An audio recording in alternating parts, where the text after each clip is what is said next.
আমার যে বয়স, এই বয়সে আমার বউ আমার গোসল করে দেওয়ার কথা, আর দাদাই ঘরের মধ্যে কুকুর কুকুর করে কাশবো। তুমি একলা একলা গোসল করতে আইছো কেন?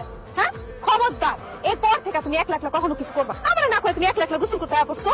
একলা একলা গোসল করতে আসলে কি সব? তুমি হলো আমার জামাই, তুমি কেন একলা একলা গোসল করবা? তোমার তো গোসল করাই দিব। আসো, আমি তোমার গোসল করাই দিব। আমার এই বুড়া বয়সে আমি যেমন সুন্দর তেমন একটা ভালো বউ পাইছি। তোমারে আমার জীবনে পাইয়া আমি ধন্য। আমিও। এইসব আমি কি দেখতেছি? তোমার দুনিয়ায় আমার কি কি সব দেখা লাগতেছে? এসব দেখানোর আগে তুমি আমার চোখ দুটো কানা করে দাও, নাহলে আমার উড়াই আল্লাহ আল্লাহ।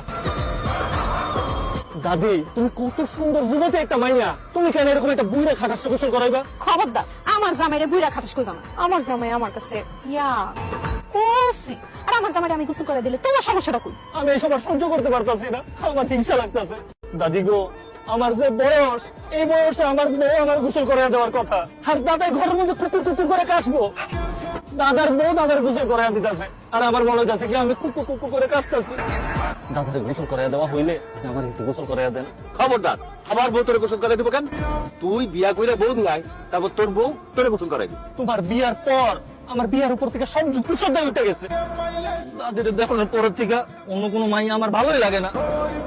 আর তাছাড়া তোমার বউ যদি আমার গোসল করে দেয়, তাহলে কি দাদের হাত হয়ে যাবো? আমার বউ তোরে গোসল করাই দিতে গেলে আমার বউ তোর গায়ে হাত দিব না? এটা তো আমি সহ্য করতে পারবো না। আমগুই তো না, যেহেতু চাইতেছে একটু গোসল করাই দিই, তাহলে দিই না। আসো তোমার গোসল করাই দিই। ও দাদি, তোমার ধন্যবাদ, আই লাভ ইউ। আমার যে কি খুশি লাগতেছে, আইতাছি।